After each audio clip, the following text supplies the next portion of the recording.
अजून एक जो महत्त्वाचा विषय आहे तो म्हणजे बीडमध्ये जी घटना घडलेली आहे आणि परभणीमध्ये जी काही घटना घडलेली आहे, तर त्या संदर्भात शिवसेनेचे मुख्य नेते आदरणीय एकनाथ शिंदे साहेबांच्या आदेशानं स्वतः मी उद्या सकाळी 11 वाजता दोन्ही कुटुंबांना मी भेट देणार आहे. माझ्यासोबत राज्याचे सामाजिक न्याय मंत्री संजयजी शिरसाट देखील उपस्थित राहणार आहेत आणि या भेटीमध्ये आम्ही नक्कीच शिवसेनेमार्फत त्यांना मदत करू. परंतु मदत करून काही नुसतं उपयोगाचं नाही. काल जे मुख्यमंत्र्यांनी आणि उपमुख्यमंत्र्यांनी दोन्ही सभागृहामध्ये सांगितलं आहे की बीडच्या प्रसंगामध्ये शेवटच्या आरोपीपर्यंत आम्ही पोचू. मास्टर माइंड कोणी जरी असलं तरी त्याला शोधून काढू, त्याला अटक करू. SIT पहिल्यांदा IGच्या अध्यक्षतेखाली त्या ठिकाणी केलेली आहे, ती देखील चांगल्या पद्धतीनं तपास करेल. तर त्यासाठी देखील मी उद्या बीड आणि परभणीच्या दौऱ्यावर आहे. दुसरा एक महत्त्वाचा आपल्या रत्नागिरी जिल्ह्यातला जो विषय आहे तो म्हणजे जिंदालची वायुगळती. जिंदालच्या वायुगळतीमध्ये 18 मुलं आणि 69 मुली,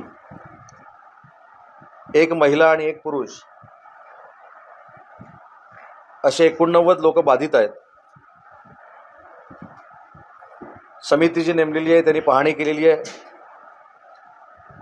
पालक, संस्था, ग्रामस्थांचं म्हणणं देखील ऐकून घेतलेलं आहे.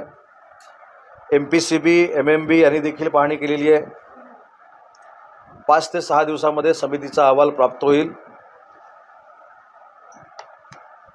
आणि हा अहवाल प्राप्त झाल्यानंतर त्याच्यामध्ये जे कोण दोषी असतील त्यांच्यावर नक्की कारवाई होईल.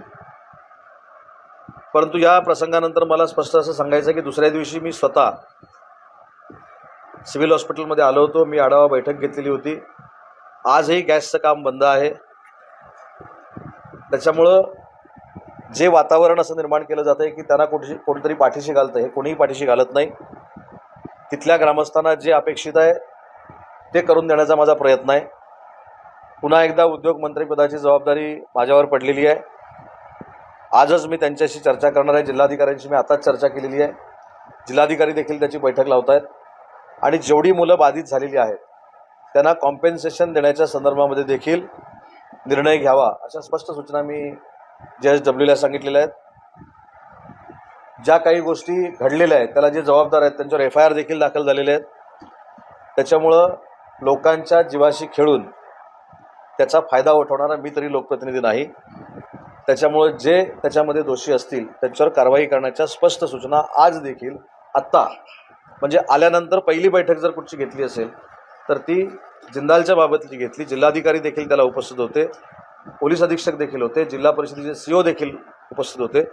त्याच्यामुळं जे दोषी आहेत त्यांच्यावर कडक कारवाई करण्याचे निर्देश पुन्हा एकदा आज राज्याचा उद्योगमंत्री म्हणून मी दिलेले आहेत.